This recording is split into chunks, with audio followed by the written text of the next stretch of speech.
সকালের জলখাবার দেখে সবার মাথা ঘুরে গেল। এত কম সময়ে এত টেস্টি জলখাবার বানিয়ে ফেললাম আর সবাইকে খাইয়ে একদম চমকে দিলাম। নমস্কার বন্ধুরা, ওয়েলকাম টু চুনম কুক। চুনম কুকে আপনাদের সবাইকে আবারও স্বাগত জানাই নতুন একটি রেসিপির ভিডিওতে। সবাই কেমন আছেন বন্ধুরা? আশা করছি সবাই অনেক ভালো আছেন, সুস্থ আছেন। চলে এসেছি আবার একটি রেসিপির ভিডিও আপনাদের সাথে শেয়ার করতে, তাই ভিডিওটা স্কিপ না করে শেষ পর্যন্ত দেখার অনুরোধ রইল।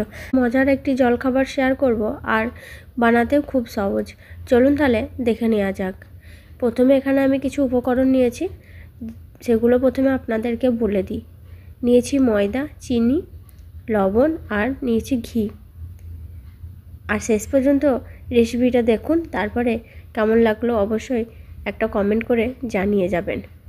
আর পরবর্তী রেসিপির ভিডিও দেখতে চাইলে নতুন বন্ধুরা অবশ্যই চ্যানেলটিকে সাবস্ক্রাইব করে পাশে থাকবেন।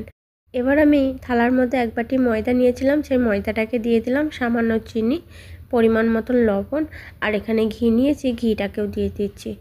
তারপরে একটু হাত দিয়ে শুকনো উপকরণগুলো ভালো করে মিশিয়ে নেব। তারপর অল্প অল্প জল দিয়ে একটা ডোয়ের মতন তৈরি করে নেব। ডোটা খুব একটা বেশি নরম এবং শক্ত করব না। প্রথমে আমি ময়নটা ভালো করে মেখে নিচ্ছি। আর যেসব বন্ধুরা আমার এই ছোট্ট চ্যানেলটিকে সাবস্ক্রাইব করে পাশে আছেন তাদেরকে অসংখ্য ধন্যবাদ জানাই। এভাবে আমার সঙ্গে থাকুন, পাশে থাকুন। আপনাদের সাপোর্ট এবং ভালোবাসার মাধ্যমে আমি যাতে অনেক দূর এগিয়ে যেতে পারি। এবার যে অল্প অল্প জল দিয়ে একটা ডো মেখে নিয়েছি, কভার করে 10 মিনিটের জন্য রেখে দেব। আর অবশ্যই আমার মতো করে একবার এই জলখাবারটা বানিয়ে দেখতে পারেন, খেতে কিন্তু দারুণ লাগবে বন্ধুরা, আর খুবই সহজ বলতে পারেন। এবার আমি একটা পেঁয়াজ নিয়েছি, বড় সাইজের পেঁয়াজটাকে লম্বা করে কুচি করে নিয়েছি, একটু পাতলা পাতলা করে। তারপর দিয়ে দিলাম লবণ, সামান্য ধনেপাতা কুচি, একটা কাঁচা লঙ্কা কুচি, এখানে দিয়ে দিচ্ছি জিরের গুঁড়ো, দিয়ে দিলাম গরম মশলা। খুব একটা বেশি মশলা আমি ব্যবহার করছি না। সবার শেষে চিলি ফ্লেক্স দিয়ে দিচ্ছি আর দিয়ে দেবো 1 চামচ মতো সর্ষের তেল।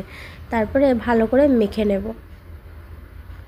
পেঁয়াজের সাথে গুঁড়ো মশলাগুলো দেওয়া হয়ে গেছে, সবার শেষে সর্ষের তেল দিয়ে হাত দিয়ে একটু মেখে আমি পাশে রেখে দিচ্ছি।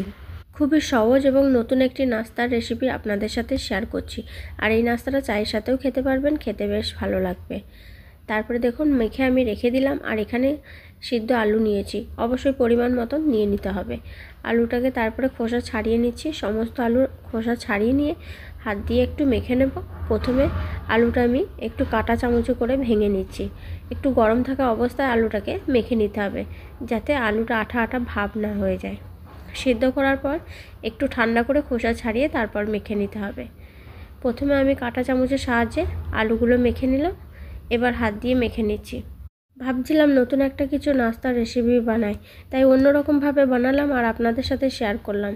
তারপরে এই যে আগে থেকে মশলা দিয়ে মেখে রাখা পেঁয়াজের যে মিশ্রণটা ছিল সেটাকে আমি দিয়ে দিলাম। এবার আলুর সাথে ভালো করে মিশিয়ে মেখে নেব।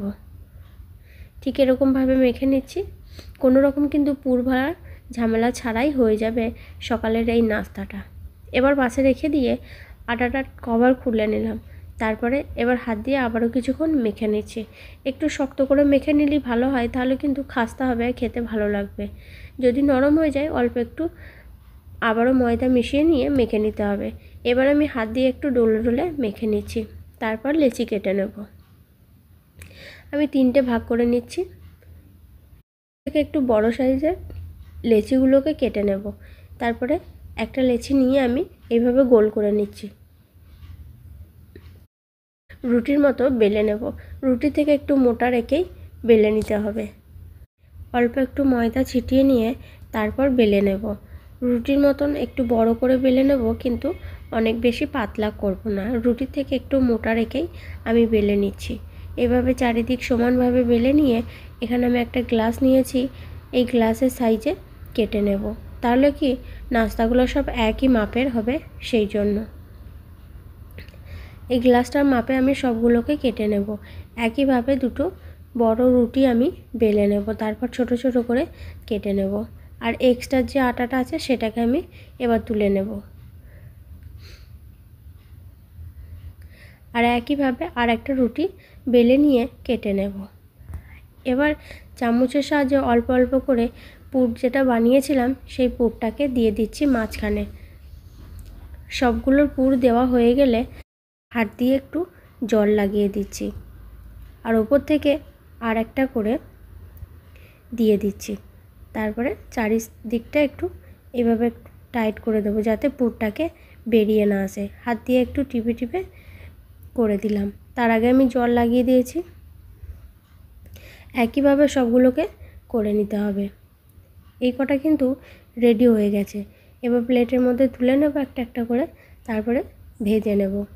খেতে কিন্তু বেশ খাস্তাই হয়েছিল। এবার চলুন তাহলে ভেজে নিই। ভাজার জন্য আমি আগে থেকে গ্যাসের চুলা অন করে কড়াই বসিয়ে দিয়েছি।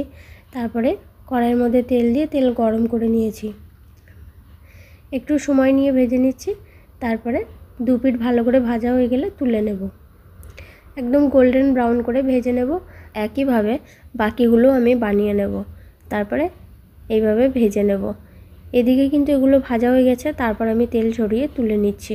আর শেষ পর্যন্ত দেখার পর কেমন লেগেছে ভিডিওটা অবশ্যই জানাতে ভুলবেন না বন্ধুরা। আর একদিন বাড়িতে আমার মতো করে বানিয়ে খেয়ে দেখবেন, আশা করছি আপনাদের ভালো লাগবে। আর আমি কিন্তু ঝালের পরিমাণ অনেকটাই কম দিয়েছি, যেহেতু আমার ছেলেও খাবে। আর এই নাস্তাগুলো ভাজার সময় যখন তেলের মধ্যে দেওয়া হবে, নিচের দিকটা ভাজা হয়ে গেলে কিন্তু এমনিতেই তেলের ওপর ভেসে উঠবে, আর ওপরটা বেশ মুচমুচে খাস্তা হবে এই নাস্তাগুলো খেতে। আপনারা হয়তো দেখেই বুঝতে পারছেন বন্ধুরা, সবগুলো আমি একইভাবেই ভেজে নিয়েছি। আশা করছি নাস্তার রেসিপির ভিডিওটা আপনাদের ভালো লেগেছে, তাই এখানেই শেষ করব বন্ধুরা। দেখা হবে পরবর্তী আবার কোনো রেসিপির ভিডিওতে। ততক্ষণ সবাই সুস্থ থাকুন, ভালো থাকুন। শেষ পর্যন্ত ভিডিওটা দেখার জন্য, আমার সঙ্গে থাকার জন্য অসংখ্য ধন্যবাদ। Thanks for watching.